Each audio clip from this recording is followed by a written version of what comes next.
नमस्कार दोस्तों, स्वागत है आपका हमारे चैनल टेल्स बाय यशु पर।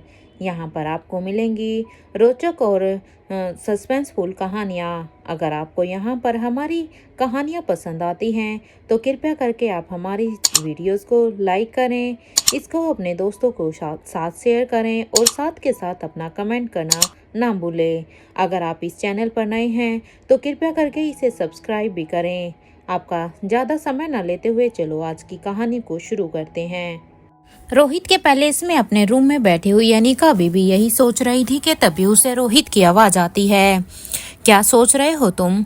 तो क्या सोच रही हो अनिका तुम? क्या कोई बात है? रोहित के इस सवाल पर अब अनिका कहती है कि मिस्टर मारवा, अगर मैं आपसे कुछ पूछूंगी तो क्या आप मुझे सच सच उस बात का जवाब देंगे?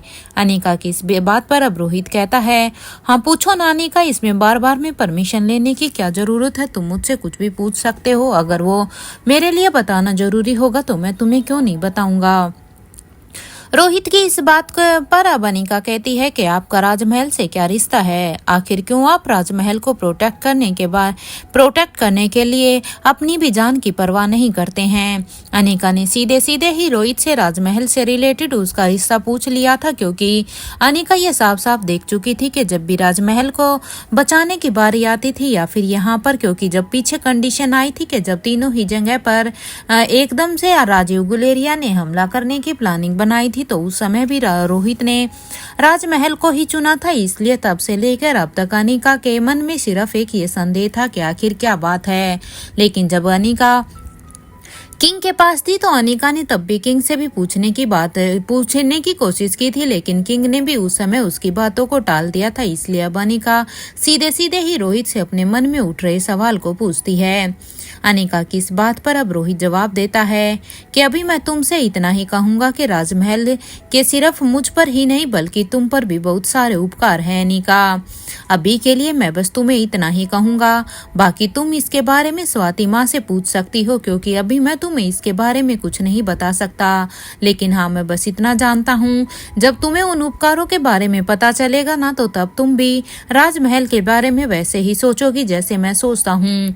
फिर तुम भी अपनी जान से ज्यादा प्रायोरिटी पर बस राजमहल को ही रखोगी। रोहित की ये बात सुनकर अब अनिका भी हाँ में अपना सिर हिला देती है। वो रोहित की कंडीशन को अच्छे से समझ रही थी कि अगर शायद ये मिस्टर मारवा के लिए ये बताना इतना आसान होता तो वो मुझे जरूर इसके बारे में बता सकते।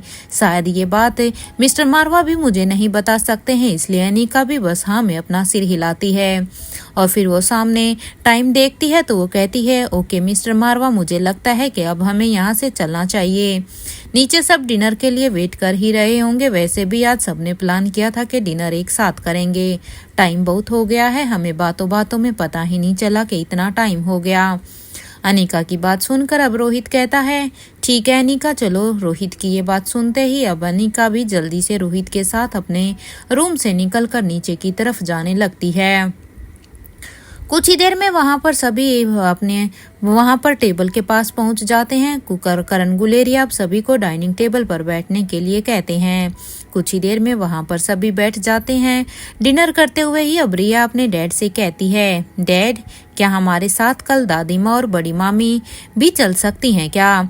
क्योंकि रिया यहाँ पर उन्हें राजमहल में लेकर जाने की परमिशन मांग रही थी। रिया के इस सवाल पर अब रोहित उसे सीधा ही मना कर देता है। रोहित अब रिया से कहता है, बिल्कुल नहीं, इनफैक्ट आप भी वहाँ पर सिर्फ कुछ वक्त के लिए ही जा रही हैं। क्योंकि रोहित बिल्कुल भी नहीं चाहता था कि उसकी माँ और अंजलि मामी राजमहल में जाएं। क्योंकि रोहित एक बात ये भी अच्छी तरह से जानता था कि अगर उसकी माँ फिर से राजमहल में गई तो शायद उसके पुराने जख्म फिर से ताजा हो जाए। इसलिए रोहित ने साफ साफ शब्दों में ही रिया को मना कर दिया था और साथ के साथ रिया को भी कह दिया था कि आप भी ज्यादा वक्त के लिए वहां नहीं रुक सकती हैं, क्योंकि रोहित अभी भी आने वाले खतरे से अच्छी तरह से अनजान था। और कुछ ही देर के बाद आप अपनी बड़ी मौसी के साथ जल्दी ही रिया यहाँ पर वापिस से ही महल में आ जाएंगी। रिया को अपने डैड की बात को सुनकर बुरा जरूर लगा था। इससे पहले कि रिया कुछ कहती, आयशा मारवा ने अब रोहित से कहा कि क्या तुम मेरी वजह से मुझे और अंजलि को वहां जाने नहीं दे रहे हो, क्योंकि आयशा मारवा अच्छे से समझ रही थी कि आखिर रोहित किस वजह से उन दोनों को वहां पर राजमहल में जाने के लिए मना कर रहा था। क्योंकि आयशा मारवा भी उस बात को अच्छी तरह से जानती थी। जब से उसे पता चला था कि वो पेरिस में है, तब से ही उसे अपने उन बीते दिनों की याद आने लगी थी। और अगर वो राजमहल में जाती तब तो पता नहीं उसके दिल के कितने ही टुकड़े होते, वो कैसे उसके पुराने घाव फिर से जख्मों में बदल जाते। लेकिन अब वो अपनी पोती की ऐसी हालत देखकर अब आयशा मारवा फिर से रोहित से सवाल पूछती है कि आखिर तुम हमारी वजह से ही ऐसा कर रहे हो क्या? बेटा, हम तो सिर्फ राजमहल ही जा रहे हैं, तुम अगर चाहो तो हम राजमहल से बाहर भी नहीं निकलेंगे। अपनी माँ की बात को सुनकर अब रोहित कुछ कहने ही वाला था कि तभी मयूर गुलेरिया कहता है, तुम टेंशन मत लो मिस्टर रोहित, मैं भी इनके साथ ही तो जाऊंगा, इनकी प्रोटेक्शन की पूरी जिम्मेदारी मेरी है। मयूर की बात को सुनकर अब रोहित कुछ देर तो खामोश रहता है, लेकिन वो फिर भी मना कर देता है, क्योंकि अपनी माँ को लेकर रोहित किसी भी बात का कोई भी रिस्क नहीं लेना चाहता था। रोहित का ये रिएक्शन देखकर अब सभी अनिका की तरफ ही देख रहे थे, क्योंकि अब सबकी उम्मीद सिर्फ अनिका के ऊपर ही थी कि अगर रोहित किसी चीज के लिए मना कर रहे हैं तो सिर्फ एक अनिका ही है जो रोहित को अभी मना सकती है, क्योंकि वो सब जानते थे कि रोहित अनिका की किसी भी बात को मना नहीं करेगा। जब अनिका ने सबको इस तरह से सबको खुद की तरफ घूरते हुए देखा तो वो खुद भी कंफ्यूज हो गई थी, क्योंकि अब वो यहाँ पर रोहित को कैसे मनाए। वो उनकी नजरों को देखकर ही समझ गई थी कि वो अब सब अनिका से गुहार लगा रहे हैं आंखों ही आंखों से कि वो रोहित को इस चीज के लिए मनाए। लेकिन अनिका जानती थी कि रोहित जो कर रहा है वो सबकी सेफ्टी को लेकर ही कर रहा है, क्योंकि कहीं ना कहीं अनिका भी रोहित के डर को और उसकी सिक्योरिटी को अच्छी तरह से जान रही थी। लेकिन यहाँ आयशा मारवा और अंजलि मामी की बात भी तो सही थी। अनिका अब रोहित से कहती है कि जाने दो ना मिस्टर मारवा, बस कुछ देर ही तो बात है, वो सभी वहां जाकर सभी से मिलकर वापिस आ जाएंगे और आप टेंशन मत लो, वहां पर तो कैलाश अंकल भी हैं और उनके आदमी भी वहीं पर ही होंगे, तो इनकी सेफ्टी में किसी भी तरह की कोई भी बाधा नहीं आएगी, इन्हें वहां पर कोई भी नुकसान नहीं होगा। क्योंकि एक तरफ से तो यहाँ पर मयूर जा ही रहा है और वहां पर महल में भी कैलाश अंकल अपनी पूरी सिक्योरिटी के साथ वहां पर मौजूद होंगे। और तुमने भी तो अपने कुछ आदमियों को राजमहल का सर्वेंट बनाकर वहां पर भेजा हुआ है, तो मिस्टर मारवा आप इतना टेंशन क्यों ले रहे हो? डोंट वरी, तुम आयशा माँ और अंजलि मामी को भी इनके साथ जाने दो अगर इनका इतना मन है। हालांकि आयशा मारवा का वहां जाने का मन तो नहीं था, लेकिन वो रिया की वजह से खुद के साथ ये सेक्रीफाई कर रही थी। अनिका की बात पर अब रोहित कहता है कि ठीक है, और फिर वो सावित्री की तरफ देखकर कहता है कि आप भी इनके साथ ही जाइएगा। हालांकि रोहित ने वहां पर नॉर्मली सावित्री को ये कहा था, लेकिन रोहित ये बात अच्छी तरह से जानता था कि सावित्री भी उनको अच्छी तरह से प्रोटेक्ट कर सकती थी, क्योंकि जो टेक्निक सावित्री जानती थी वो इनमें से शायद कोई भी सिक्योरिटी में नहीं जानता था, क्योंकि रोहित ने मारवा हाउस में सावित्री की फाइटिंग स्किल्स को अच्छे से देखा था और परखा भी था। इसलिए अब रोहित सावित्री को भी उनके साथ जाने के लिए बोल देता है। रोहित की बात सुनकर अब वहां पर खड़ी हुई सावित्री भी कहती है कि रोहित बाबा, ये भी कोई कहने की बात है क्या? मैं भी वहां पर जाऊंगी, अगर आयशा मैडम वहां पर जा रही है तो मैं तो डेफिनेटली ही उनके साथ ही जाऊंगी ना। यहाँ पर अब सभी थोड़ी ही देर में अपना अपना डिनर फिनिश कर लेते हैं। ऐसे ही छोटी मोटी बातों में तभी अनिका के मन में फिर से एक ख्याल आया। अनिका ने अब मयूर गुलेरिया से कहा कि तुम डिनर के बाद जरूर हमारे रूम में आना। अनिका की ये बात सुनकर अब मयूर गुलेरिया भी हाँ में अपना सिर हिला देता है। हालांकि वो सोचता है कि आखिर अनिका को उससे ऐसी क्या बात करनी है जो वो उसे रूम में बुला रही है, लेकिन अपने सवालों को वहीं पर ही कुछ देर के लिए फुल स्टॉप लगाते हुए वो वहीं पर अभी बैठा रहता है और वहां पर से अब अनिका और रोहित के जाने का इंतजार करता है।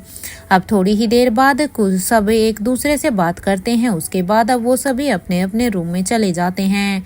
तो वहीं मयूर गुलेरिया भी अब अनिका के कहे अनुसार अनिका और रोहित के कमरे में ही उनके साथ चलने लगता है। अंदर जाते ही अब अनिका सबसे पहले अपने कमरे के दरवाजे को बंद कर देती है, क्योंकि अनिका बिल्कुल भी नहीं चाहती थी कि उनके बीच के हो रही बातें किसी को भी सुनाई दें। अनिका अब अपने कमरे में आने के बाद अब मयूर से पूछती है, क्या तुम मुझे बता सकते हो कि व्योमा ने आकाश के साथ क्या किया था? अनिका की सोई अभी भी व्योमा पर ही अटकी हुई थी। जब तक अनिका को उसके सारे ही सवालों का जवाब नहीं मिल जाता तब तक शायद अनिका भी चैन से बैठने वाली नहीं थी। इसलिए अनिका मयूर गुलेरिया से ही अब इन सब सवालों को पूछने की कोशिश करती हैं, क्योंकि मयूर गुलेरिया स्टार्टिंग से ही गुलेरिया हाउस में रहे थे, तो उन सब की परवरिश एक साथ ही हुई थी। इसलिए अब अनिका के पास अभी मयूर से ही पूछने का रास्ता बचा हुआ था। इसलिए व्योमा के बारे में अब अनिका मयूर से पूछती है। अनिका के इस सवाल पर मयूर उसे बड़ी ही हैरानी से देख रहा था कि आखिर इतने सालों के बाद आखिर अनिका व्योमा के बारे में क्यों पूछ रही है। आखिर आज इतने सालों बाद क्या हुआ है कि वह अनिका को व्योमा के बारे में सब कुछ जानना है। तभी मयूर अभी हैरानी में ही था और वो बस अनिका को ही हैरानी में देखता है और अब पूछता है कि आखिर तुम्हें कैसे पता चला कि व्योमा ने आकाश के साथ कुछ किया था, क्योंकि मयूर भी इस बात को अच्छी तरह से जानता था कि अनिका तो गुलेरिया हाउस में बहुत बाद में ही आई थी। उसके बाद तो व्योमा बस कुछ समय के लिए ही गुलेरिया हाउस में रही थी। उसके बाद जब व्योमा ने करण गुलेरिया को मारने की कोशिश की थी तो आकाश ने उसे खुद एक दूसरे घर में अकेले ही शिफ्ट करा दिया था। मयूर की इस बात पर अनिका कहती है वो मैं तुम्हें बाद में सब डिटेल में बताऊंगी, पहले मैं तुमसे जो भी सवाल पूछ रही हूँ तुम बस मेरे सवालों का सीधा सीधा जवाब दो, क्योंकि अभी मेरे लिए वही सब जानना जरूरी है। अनिका के इस सवाल पर अब मयूर कहता है कि उसने बहुत कुछ किया है अनिका अब आकाश को हर्ट करने के लिए, लेकिन हाँ एक बार मुझे याद है, क्योंकि उसके बाद हमारे पेरेंट्स ने हमें व्योमा के साथ खेलने से ही मना कर दिया था। क्योंकि अनिका मैं तुम्हें क्या क्या बताऊं कि आखिर व्योमा ने क्या क्या किया है, लेकिन बस मैं एक बात तुम्हें अभी बता सकता हूँ, क्योंकि वो बात बहुत ही सीरियस हो गई थी, जिसके बाद हमारे सबके पेरेंट्स भी डर गए थे और उन्होंने हमें साफ साफ मना किया था कि अब कोई भी व्योमा के साथ नहीं रहेगा और ना ही उसके साथ खेलेगा। अब अपनी बात को आगे बढ़ाते हुए मयूर फिर से कहता है ये तब की बात है जब आकाश सिर्फ 5 साल का था और तुम सब भी और हम सब भी लगभग उसी के ही उम्र के थे। कोई छोटा था कोई बड़ा था, हम सारे ही बच्चे उस वक्त गुलेरिया हाउस में ही हाइड एंड सीक खेल रहे थे और इसी गेम के बहाने व्योमा अब आकाश को एक रूम में लेकर गई और उसने अंदर की तरफ उसे धक्का दे दिया और फिर उस रूम के दरवाजे को बंद कर दिया।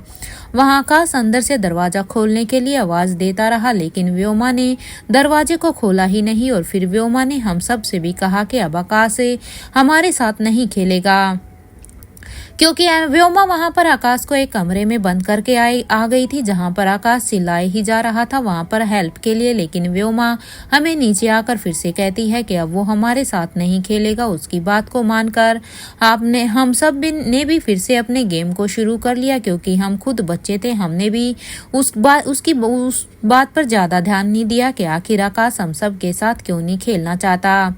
2 घंटे के बाद जब शारदा आंटी आकाश को ढूंढने लगी तब हमें पता चला था कि आकाश अपने रूम में है ही नहीं। जब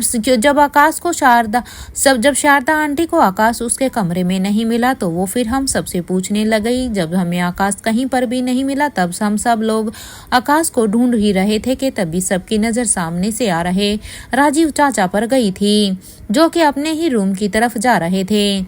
राजीव चाचा बहुत कम ही गुलेरिया हाउस में आते जाते थे, कभी कभी तो सालों लग जाते थे उन्हें वापिस से गुलेरिया हाउस में आने के लिए, लेकिन वो नहीं आते तो फिर हमें भी लेकिन जब वो वहां पर आते थे तो हमें भी उनसे बहुत ही डर लगता था, क्योंकि वो ज्यादा किसी से बात नहीं करते थे। वो बस अपने आप में ही रहते थे। उनका ऑरा ही इतना तेज होता था कि हम बच्चे तो उसके पास भी नहीं फटकते थे। राजीव चाचा के तो नाम से ही हम सब डरते थे। अब अपनी बात को आगे बढ़ाते हुए अब मयूर कहता है कि सभी लोग आकाश को ढूंढ ही रहे थे कि तभी सबके कानों में एक आवाज आई, what the hell is this? आखिर इस बच्चे को मेरे रूम में किसने बंद किया? ये बात सुनकर तो सभी ने आवाज की तरफ देखा तो ये आवाज किसी और की नहीं बल्कि राजीव चाचा की ही थी, क्योंकि जब राजीव चाचा वहां गुलेरिया हाउस में आए थे तो वो सीधा ही अपने कमरे में चले गए थे। जब राजीव चाचा अपने कमरे में गए तो वहां पर आकाश पहले से ही था। आकाश को वहां पर देखकर राजीव चाचा का गुस्सा एकदम से ही बढ़ गया। पता नहीं राजीव चाचा को आकाश से ऐसी कौन सी नफरत होती थी, जब भी उन्हें आकाश दिखता था तो उनका गुस्सा एकदम से अपनी चरम सीमा पर होता था। जब राजीव चाचा इस तरह से चिल्ला रहे थे तो फिर हम सभी भी भागते हुए अब उनके पास पहुंच जाते हैं और हमने देखा कि आकाश जमीन पर वहां पर गिरा हुआ था और वो सांस भी नहीं ले पा रहा था, क्योंकि लगता है उसे किसी ने बंद कर दिया था और जिसकी वजह से वो वहां पर हेल्प करके कब पानी की भूख और प्यास के मारे वहां पर बेहोश हो गया था, किसी को भी पता नहीं चला।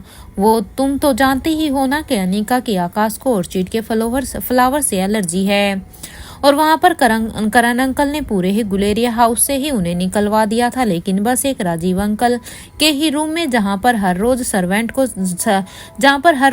साफ सफाई करने के बाद उस रूम के सारे ही फ्लावर वास में ऑर्चिड के फ्लावर को रख देते थे। हालांकि ये बात अलग है कि राजीव चाचा कई सालों में भी गुलेरिया हाउस आते थे, कई बार महीनों में, कई बार कई दिन में, इसलिए नौकरों को भी उनसे बहुत ही डर लगता था। उन्हें भी नहीं पता होता था कि राजीव चाचा कब गुलेरिया हाउस में आ जाएं, इसलिए वो डेली ही उन्हें बिना किसी शिकायत का मौका दिए जब वो उनके कमरे की साफ सफाई करते थे तभी ही वो उन पुराने फूलों को रिप्लेस करके उनमें फ्रेश फ्लावर को डाल देते थे, क्योंकि राजीव चाचा को ऑर्चिड के फ्लावर बहुत ही पसंद थे और आकाश को उन्हें फ्लावर से एलर्जी थी, इसलिए आकाश चीखते ही वहां पर बेहोश हो गया था और उसे तो सांस भी मुश्किल से आ रही थी। ऐसा लग रहा था जैसे उसके अंदर प्राण ही नहीं बचे।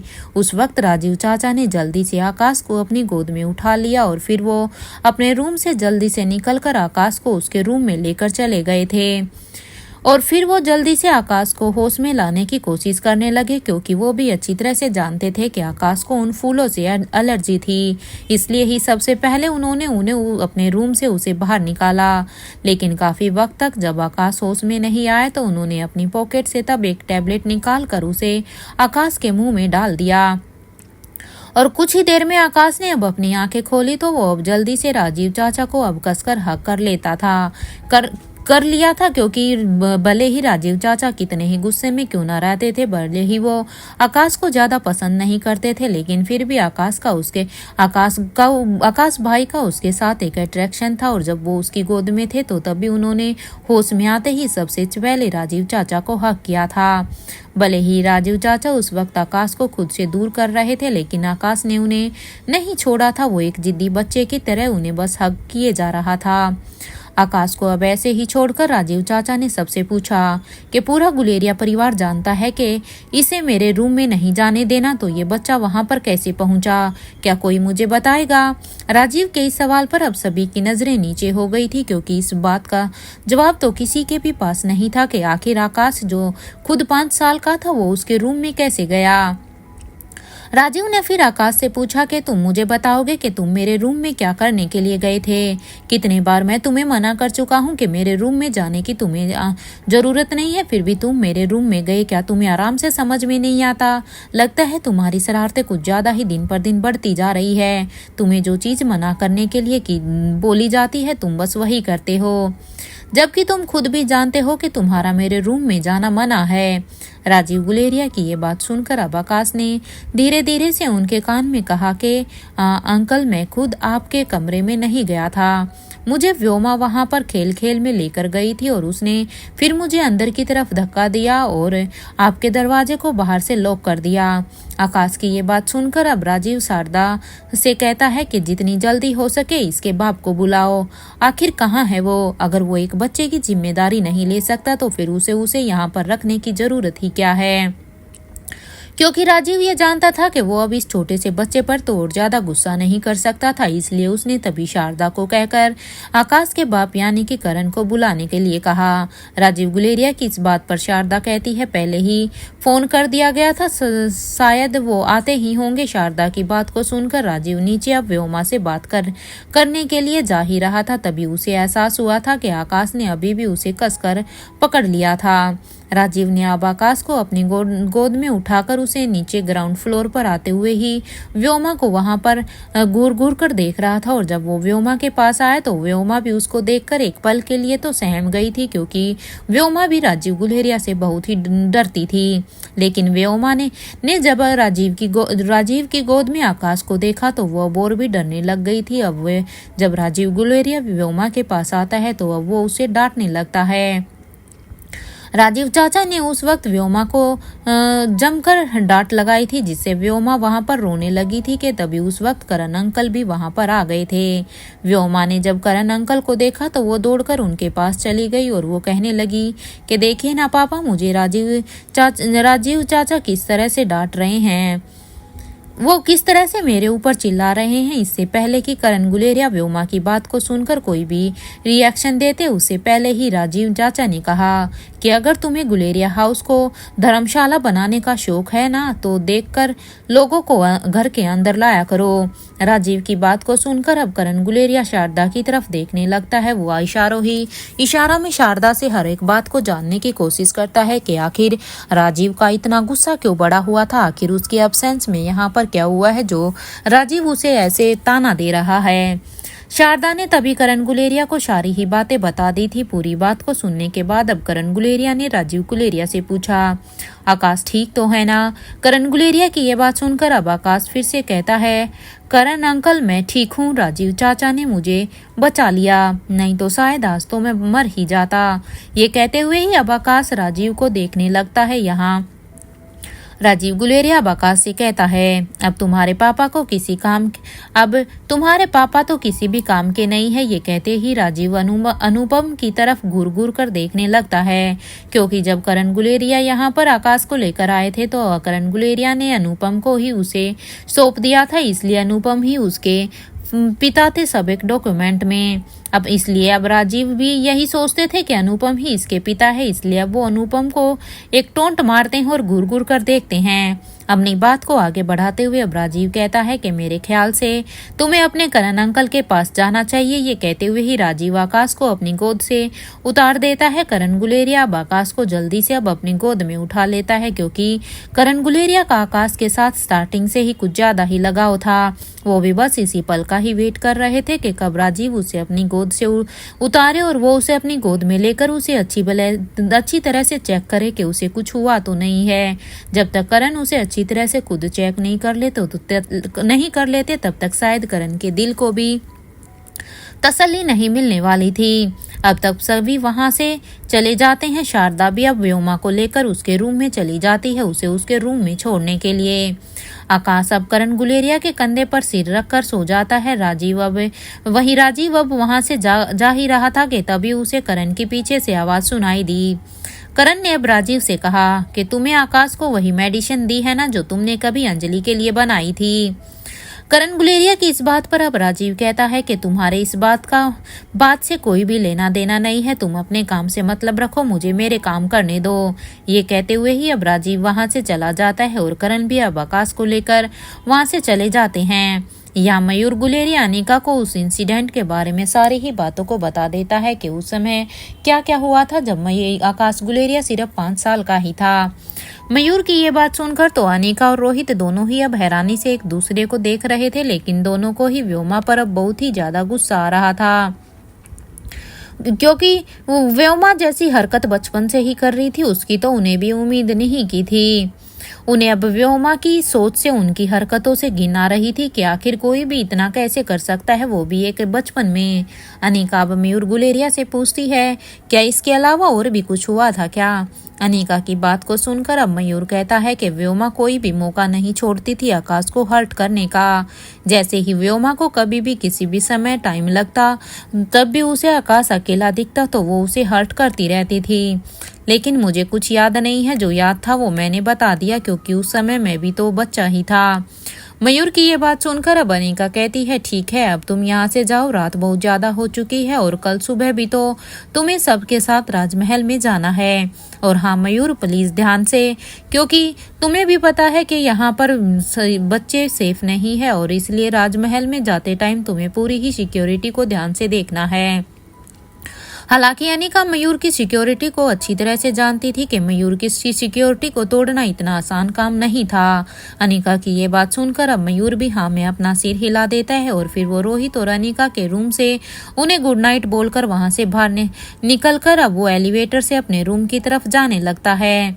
यहाँ अनिका ने भी अब अपने रूम को मयूर के निकलने के बाद दरवाजा अच्छी तरह से बंद कर दिया था और अब वो रोहित से कहने लगी, मिस्टर मारवा अब तो मुझे कंफर्म हो गया है कि अंजलि मामी की बेटी व्योमा नहीं है।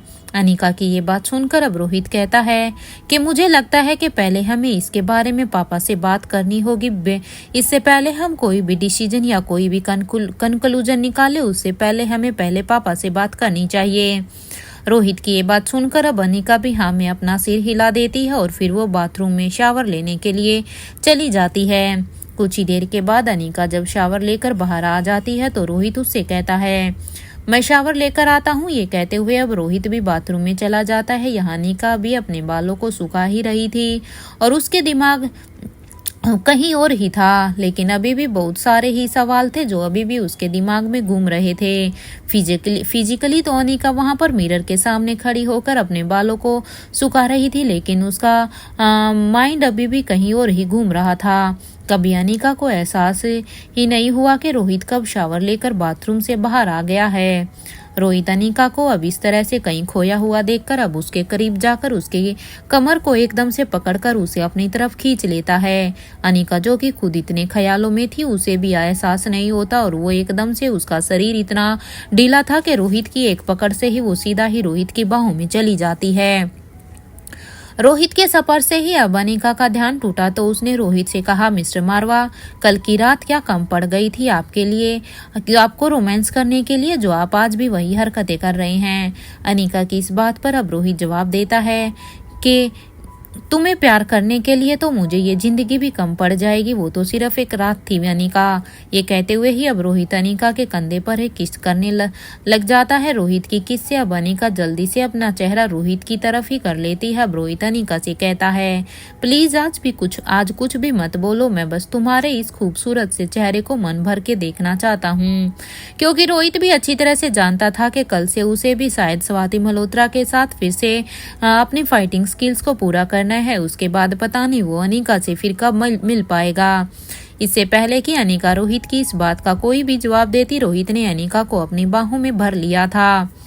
अनिका रोहित के इस बिहेवियर से थोड़ा सा हैरान जरूर थी, क्योंकि वो शायद नहीं जानती थी कि रोहित यहाँ फिर से जाने वाला है, लेकिन अनिका ये जरूर जानती थी कि अनिका शायद कल के बाद रोहित को फिर नहीं देख पाएगी, क्योंकि दोनों ने ही अब तक ये दोनों को इससे ये कंफर्म नहीं किया था कि कल से वो दोनों अपनी अपनी जर्नी पर फिर से जाने वाले हैं। अनिका यहाँ पर अपनी जर्नी के बारे में सोच रही थी कि वो उसके बाद मिस्टर मारवा से नहीं मिल पाएगी, और दूसरी तरफ रोहित भी यही सब सोच रहा था, क्योंकि अनिका को खुद भी नहीं पता था कि उसे वहां पर कितना वक्त लगेगा।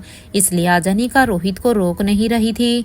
कुछ ही देर तक एक दूसरे की बाहों में ही दोनों एक दूसरे की ही सांसों को महसूस कर रहे थे, एक दूसरे की धड़कनों को सुन रहे थे। रोहित ने थोड़ी ही देर के बाद अनिका को अपनी बाहों से आजाद किया और फिर एक बार फिर से अनिका के चेहरे को बड़े ही ध्यान से देखने लगा। अनिका ने जब रोहित की आंखों में देखा तो उसे अपने लिए ढेर सारा प्यार उसकी आंखों में नजर आया। ये देखकर तो अनिका के गाल एकदम से ही शर्म से एप्पल की तरह बिल्कुल लाल हो गए थे। अनिका अपनी नजरों को इधर उधर अब घुमाने लगी थी, कहीं रोहित उसकी इस शर्म को महसूस ना करे। अनिका को इस तरह से शर्माते हुए देखकर रोहित के फेस पर भी एक शरारती स्माइल आ जाती है, क्योंकि अनिका रोहित से अपनी नजरें इसलिए चुरा रही थी कि रोहित उसके इस इमोशंस को ना पकड़ ले, लेकिन इससे पहले वो अपने फेस को घुमाते रोहित उसके हर एक इमोशंस को उसकी हर एक शर्म को अच्छे से देख चुका था। रोहित अब अनिका से कहता है कि क्या चल रहा है तुम्हारे दिमाग में अनिका। रोहित के इस सवाल पर अब अनिका रोहित से कहती है, मेरे दिमाग में तो सब कुछ सही ही है मिस्टर मारवा, आप अपने दिमाग का इलाज करवाओ, क्योंकि मुझे लग रहा है आपके दिमाग में ही कुछ उल्टा सीधा चल रहा है और वो दिख भी रहा है। अनिका की इस बात पर अब रोहित कहता है कि अगर ऐसी बात है तो मैं तो बिल्कुल सही जगह पर ही हूँ अनिका, मुझे तो सोचने की भी जरूरत नहीं है। डॉक्टर अमृता से बेस्ट न्यूरोसर्जन कौन है? क्या तुम किसी और को जानती हो जो कि डॉक्टर अमृता से बेस्ट सर्जन हो? इसलिए मुझे तो अपने दिमाग को किसी को भी चेक कराने की जरूरत ही नहीं है, क्योंकि मेरे पास तो मेरा डॉक्टर खुद ही है। रोहित की इस बात पर अनिका रोहित को एक हल्का सा धक्का देती है, जिससे रोहित सीधा ही अब अपने बेड पर जाकर गिर जाता है। रोहित के पास आकर अब अनिका कहती है, अपनी शरारतों पर थोड़ा सा ब्रेक लगाइए मिस्टर मारवा, क्योंकि आपकी शरारतें कुछ ज्यादा ही होती जा रही हैं। ये कहते हुए ही अब अनिका रोहित से थोड़ा दूर होने ही वाली थे कि तभी रोहित ने अनिका का हाथ पकड़ा और उसे अपनी तरफ फिर से खींच लिया। अनिका अब सीधा ही रोहित के ऊपर आकर गिर जाती है, क्योंकि ये अनिका ने भी नहीं सोचा था कि जब वो रोहित को धक्का देगी तो वो उसे फिर से खींच लेगा, क्योंकि अनिका ने यही सोचा था कि अगर वो रोहित को अपने से दूर करेगी तो फिर रोहित उसे दोबारा से नहीं पड़ेगा। लेकिन रोहित ने उसकी एक्सपेक्टेशन से उल्टा ही किया था। रोहित अब धीरे से अनिका के कान में कहता है, तुम इतनी प्यारी क्यों हो यार, तुम इतनी प्यारी हो कि मैं कब अपने आप से फिसल जाता हूँ मुझे भी पता ही नहीं चलता कि मैं तो तुम्हारे प्यार में ही पागल हो जाता हूँ तुम्हें देख देख कर। रोहित की ये बात सुनकर अब अनिका अपने चेहरे को थोड़ा सा ऊपर उठाकर कहती है, अब बस कीजिए मिस्टर मारवा और मुझे छोड़िए।